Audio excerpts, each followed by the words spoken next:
자, 우리 다 같이 사도신경으로 신앙 고백하겠습니다.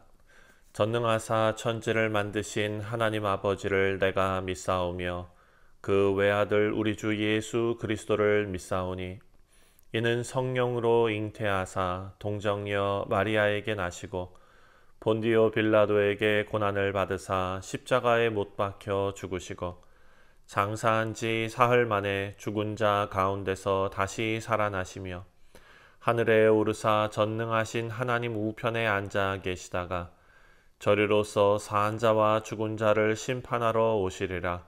성령을 믿사오며 거룩한 공회와 성도가 서로 교통하는 것과 죄를 사하여 주시는 것과 몸이 다시 사는 것과 영원히 사는 것을 믿사옵나이다.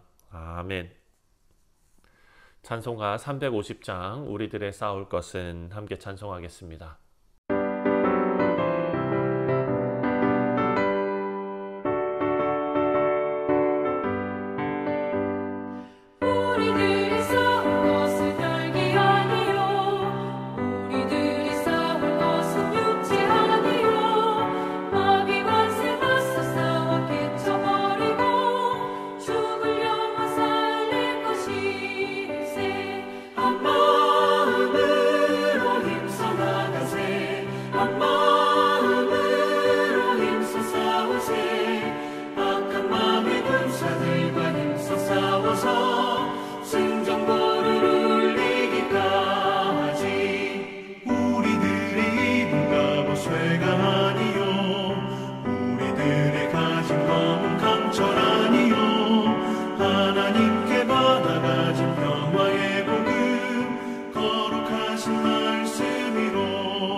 오늘 우리가 묵상할 하나님의 말씀은 요한계시록 9장 13절부터 마지막 21절까지 말씀입니다.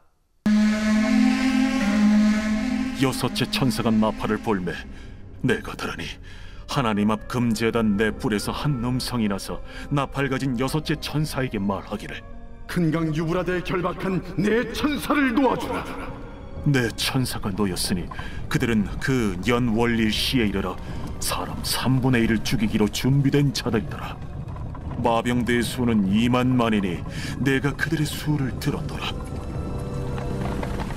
이 같은 환상 가운데 그 말들과 그 위에 탄 자들을 보니 불빛과 차주빛과 유황빛 호심경이 있고 또 말들의 머리는 사자머리 같고 그 입에서는 불과 연기와 유황이 나오더라.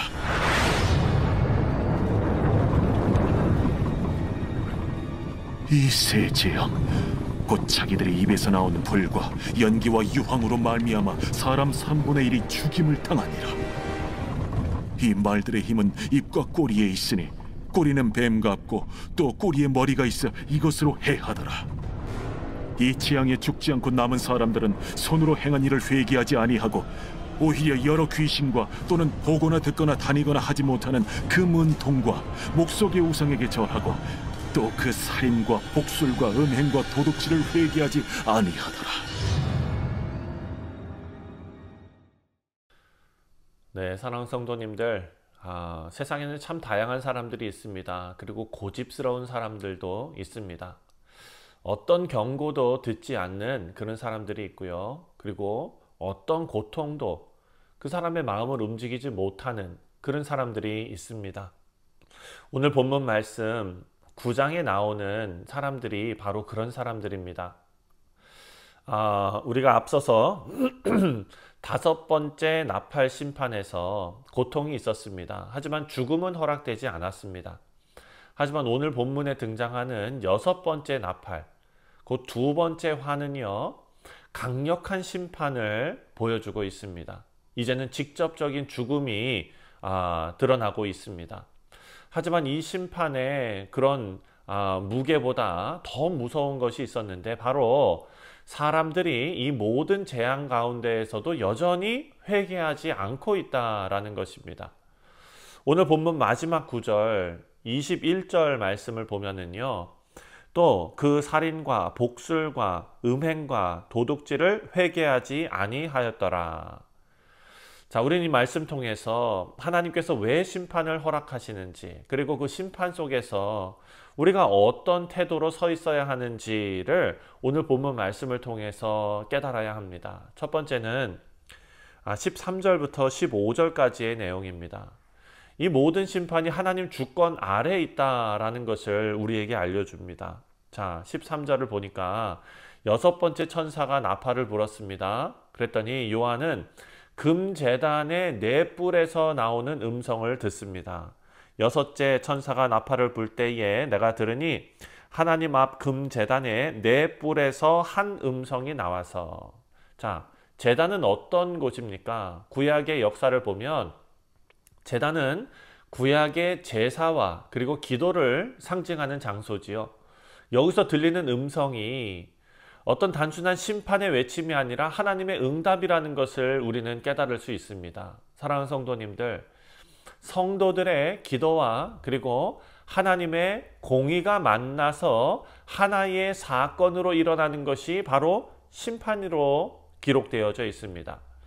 하나님은 큰 강 유브라데에 결박한 4천사를 놓아주라 라고 명령하셨습니다. 여러분, 이 천사들은 악의 도구로서 쓰임받지만 주목해야 할 것은 그들이 철저히 하나님의 시간표대로 움직인다. 하나님의 목적과 하나님의 뜻대로 움직인다라는 사실입니다. 15절 말씀을 보니까 4천사가 놓였으니 그들은 그 년, 월, 일, 시에 이르러 사람의 3분의 1을 죽이기로 준비된 자들이더라 라고 말합니다. 심판은 그냥 무작위적으로 하나님께서 감정이 폭발하셔서 화가 나셔서 그냥 벌어지는 일이 아닙니다. 이것은 정확하게 하나님의 의도와 뜻대로 계산되어서 하나님의 섭리 가운데 일어나는 일이다라는 것을 알 수가 있습니다. 하나님께서는 악조차 통제하시고 그리고 악의 도구조차 하나님의 허락과 그리고 하나님께서 제한하시는 그 가운데에서만 활동할 수 있습니다. 사랑하는 성도님들, 이것이 우리에게 큰 위로가 되지 않습니까? 혼란과 파괴와 어려움과 고난 속에서도 하나님께서는 여전히 주권자이십니다. 그리고 우리는 하나님의 주권 속에, 하나님의 역사 속에 하나님의 자녀로서 살아가는 안전한 그리고 복받은 그런 존재라는 것을 우리는 알 수 있습니다. 두 번째로 생각할 것은 심판의 강도보다 더 깊은 것이 바로 영적인 문제다라는 것입니다. 자, 요한은 지금 2억 명이라는 어마어마한 환상을 보는데요. 그 환상 속에 2억 명의 마병대가 나옵니다. 자, 그들은 불과 그리고 연기, 유황으로 3분의 1을 죽입니다. 입에서 불이 나오고 꼬리에는 머리가 달려 있고 그렇게 사람들을 죽이고 해칩니다. 사랑하는 성도님들, 이 장면이 지금 종말적인 어떤 영화의 한 장면이 아닙니다. 자, 16절을 보니까 마병대의 수는 2만 만이니 내가 그들의 수를 들었노라. 자, 영적인 실제, 그 사탄의 조직화된 그런 공격과 하나님의 허락 아래에 있는 최종의 어떤 경고를 상징하는 말씀이 지금 이 마병대가 공격하는 그런 환상입니다. 자, 지금 이들은 사람을 육체적으로 죽이는 것에 그치지 않습니다. 하나님의 인치심을 받지 않은 사람들, 다시 말해서 회개하지 않은 사람들을 직접적으로 공격하고 또 하나님의 공의로운 분노가 인간의 죄에 대해서 어떻게 임하는지를 보여주는 그런 장면입니다. 하지만 여기서 우리가 집중해야 할 것, 주목해서 봐야 할 것이 있습니다. 그것이 바로 사람들의 반응입니다. 여러분, 이것은 엄청난 무시무시한 그런 재앙이고 죽음인데 이 일이 일어나고 있는데도 사람들은 한마디도 하나님께 그들의 말이 향하지 않고 있다라는 것입니다. 하나님을 쳐다보지도 않고 하나님 앞에 간구하지도 않습니다. 아무리 강한 충격이 주어져도 영혼의 방향을 돌리지 못합니다. 인간의 죄악된 본성이 바로 죽음 앞에서도 하나님 없이 살고 싶어 하는 그런 마음으로 나타난다라는 것을 알 수 있습니다. 사랑하는 성도님들, 이것이 바로 죄의 본질이고 죄의 완고함입니다. 사람들이 죽어나가고 심판이 코앞에 있고 심판이 지금 진행되는 와중에서도 이들은 그 뜻을 돌리지 않고 영혼의 방향을 하나님께로 돌리지 않았다라는 사실입니다. 마지막으로 20절부터 21절까지의 말씀을 보면은요, 회개가 없는 종교성을 우리가 볼 수 있습니다. 20절과 21절은 우리가 이 본문 전체에서 어찌 보면은 결론의 역할을 하는 그런 부분입니다. 심판에서 살아남은 자들, 재앙에 죽지 않은 사람들, 이들이 자신들이 섬기던 우상을 여전히 섬기고 자신들의 죄악, 여기 보니까 살인과 복술과 음행과 도둑질, 이 모든 것을 회개하지 않았다라는 것입니다. 죄는 고통을 통해서 해결되지 않습니다. 고통을 당한다고 죄가 사라지는 것이 아닙니다. 회개 없이는 죄의 본성이 절대 바뀌지 않는다는 것입니다. 하나님께서는 때로 심판을 통해서 회개를 촉구하십니다. 하지만 심판 자체가 인간을 변화시키는 것은 아닙니다. 우리가 자녀들이 잘못해서 그 옛날 우리 부모들은 종아리를 걷고 회초리로 종아리를 때렸죠. 그렇게 아이는 종아리가 아파서 눈물을 흘리지만 그 아파서 흘리는 눈물이 회개와 뉘우침과 그리고 미안함과 부모의 사랑과 이것이 느껴지지 않는다면 그냥 그 눈물은 아파서 흘리는 아무런 의미 없는 눈물이 되는 것입니다. 사랑하는 성도님들, 마찬가지로 심판 자체가 인간을 변화시키는 것이 아닙니다.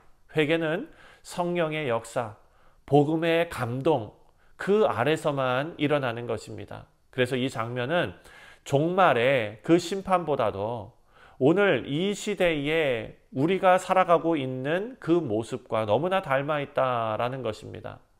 우리가 교회에 나가고 종교적인 행위를 하고 하지만 정작 죄를 회개하지 않는 사람들도 있습니다. 자신의 우상들, 쾌락이나 돈이나 권력이나 이런 것을 움켜쥐고 놓지 않는 사람들, 그리고 하나님께서 주신 수많은 기회들을 가볍게 여기는 사람들, 사랑하는 성도님들, 이런 모든 사람들이 오늘 본문에서 묘사하고 있는 그런 모습인 것입니다. 이 무서운 심판, 나팔이 우리에게 전하는 메시지는 하나입니다. 지금이라도 돌이키라 라는 것입니다. 하나님께서는 6째 나팔을 통해서 강력한 심판을 보여주셨습니다. 동시에 기회도 주십니다. 우리 이 장면을 통해서 하나님께서 얼마나 자비로우시고 또 오래 참으시는지를 알 수가 있습니다. 죽음이 퍼져가고 있고, 하지만 그 상황 속에서도 여전히 회개의 기회는 남아 있습니다. 복음은 선포되고 있습니다. 그러나 인간은 스스로 돌이킬 수가 없습니다. 복음의 능력이 우리의 마음을 변화시키지 않으면 우리는 이 본문의 사람들처럼 고통 속에서도 울부짖으면서도 회개하지 않는 그런 사람으로 남을 것입니다. 그렇기 때문에 우리는 말씀 앞에서 다시 복음의 은혜를 붙드는 우리 모두가 되시기를 바랍니다. 우리가 구원받은 것은 우리가 착해서 도덕적이기 때문이가 아닙니다. 우리가 하나님의 인치심을 받았고, 그리고 하나님께서 우리를 하나님의 자녀로서 부르시고 그 소속감과 그 정체성이 바로 우리를 이 심판에서 보호하는 유일한 길이었습니다. 그래서 오늘 이 아침에 우리가 말씀 앞에 하나님께서 우리를 인쳐주셨다라는 것을 기억하고, 그 와중에 우리 삶 가운데 드러나는 많은 죄악들을 하나님 앞에 자복하고 회개하고 복음을 붙들고 이 세상의 우상을 끊어버리는 그런 결단이 있는 우리 모두 되시기를 주님의 이름으로 축원드립니다. 기도하겠습니다. 하나님 아버지, 감사합니다. 우리가 하나님의 자녀로서 구원받은 것은 우리의 어떤 도덕성이나 우리의 어떤 노력과 우리의 의지가 아니라 하나님께서 우리를 주의 자녀로 부르시고 인쳐주심에 그 은혜가 우리를 덮고 있기 때문임을 다시 한번 고백합니다. 하나님, 그런 은혜를 입은 자가 마땅히 주를 위해 살아야 할 것입니다. 오늘 하루도 하나님의 말씀을 붙들고 하나님의 나라를 위하여 하나님의 뜻을 붙잡고 충성을 다하는 우리 모두가 되게 하여 주옵소서. 감사드리오며 예수님의 이름으로 기도하옵나이다. 아멘. 하늘에 계신 우리 아버지여, 이름이 거룩히 여김을 받으시오며 나라가 임하시오며 뜻이 하늘에서 이루어진 것 같이 땅에서도 이루어지이다. 오늘 우리에게 일용할 양식을 주시옵고 우리가 우리에게 죄 지은 자를 사하여 준 것 같이 우리 죄를 사하여 주시옵고 우리를 시험에 들게 하지 마시옵고 다만 악에서 구하시옵소서. 나라와 권세와 영광이 아버지께 영원히 있사옵나이다. 아멘. 네, 사랑하는 성도님들, 오늘 월요일은 우리가 다음 세대를 위해서 기도하는 날입니다. 우리 교육부서 담당하고 또 수고하고 있는 많은 종들을 위해서 기도해 주시고, 또 우리 자녀들 이 방학 기간 동안에 가정 안에서 정말 주님의 사랑 안에서 그 가정의 귀한 그 가치를 다시 한번 깨닫고 경험하고, 또 방학 동안에 더욱더 몸과 마음과 그리고 신앙이 성장하는 귀한 시간 될 수 있도록 위해서 기도해 주시기를 바랍니다. 다 같이 기도합니다.